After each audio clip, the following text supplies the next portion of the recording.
Oh, that's pretty fast. That's down.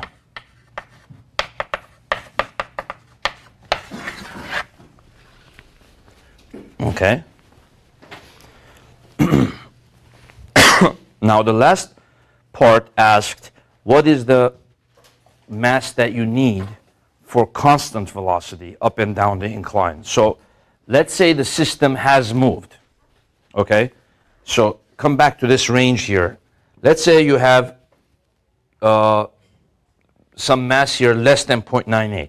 Like, okay, let's say 0.7 for sake of argument, 0.7. You put 0.7 kilograms here, and the thing begins accelerating down. But all of a sudden, you decide you don't want it to accelerate anymore. Let me add some more mass on top of the 0.7, okay? Let me add some more mass so that it doesn't accelerate. I want it to go down at constant V, okay?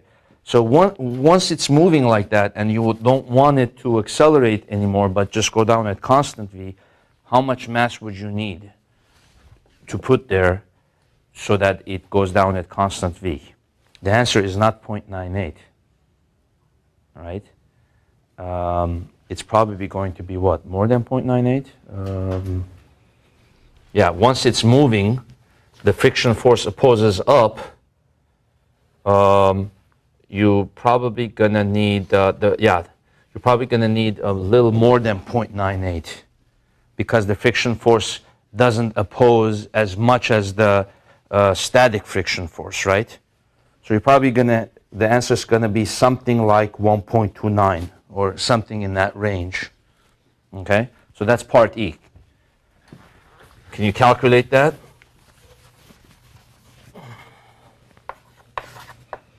Once it is going down,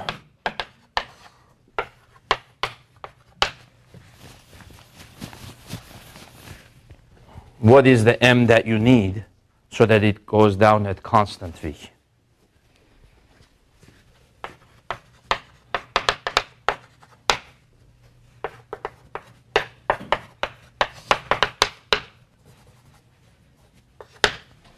You get the idea, right? Once you have anything less than 0.98, it's going to accelerate down. But then you decide that you don't want it to accelerate. You put some extra mass.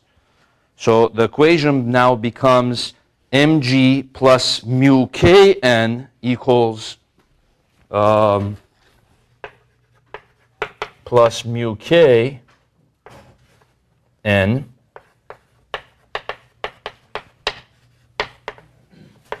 equals mg sine theta.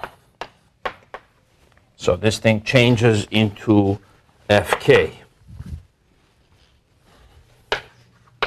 This is what means mass for constant velocity, the mass required for constant V.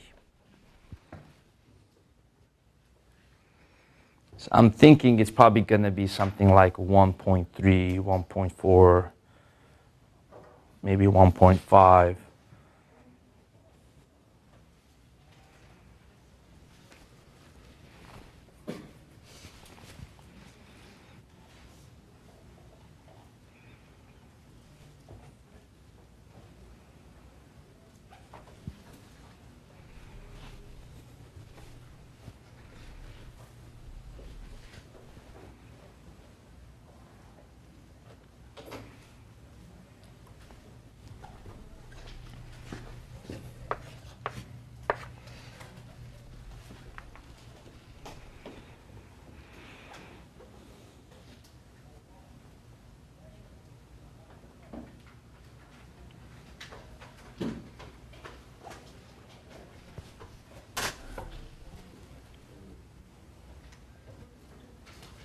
Okay. What's the answer? 1.64. I'm predicting pretty good here. I thought it's about 1.5 or something. So once you get to 0.98, once it moves, then if I want to slow it down, I got to add more than the 0.98 required, right? So that I slow it down to a constant velocity.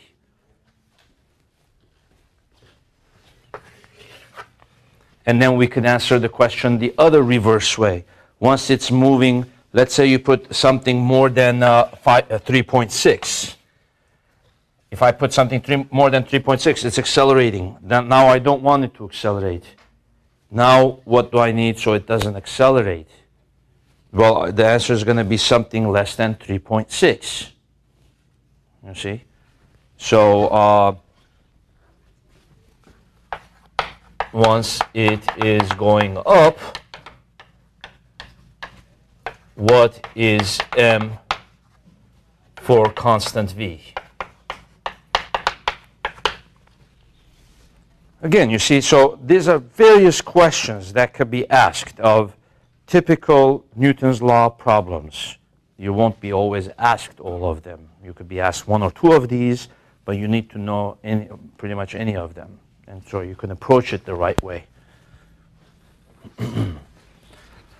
And then this one is going to be the other way around, right? This one goes over to the other side, and you get mg is equal to 39.2 sine 35 plus 0.2, 39.2 cos 35. And then this answer is, I predict, going to be about maybe 3 kilograms, something like that. That is required for constant V.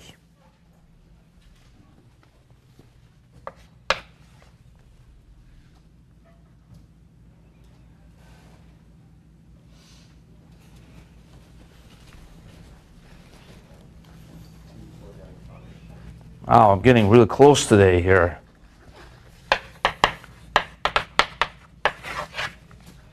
Cool. So that's another range is created here, 1.64, 2.95.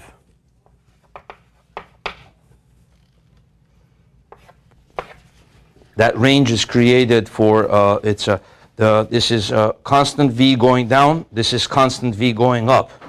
Now, if you put anything in between these, let's see, if it's going down, you put anything more than that, it's going to actually make it slow down.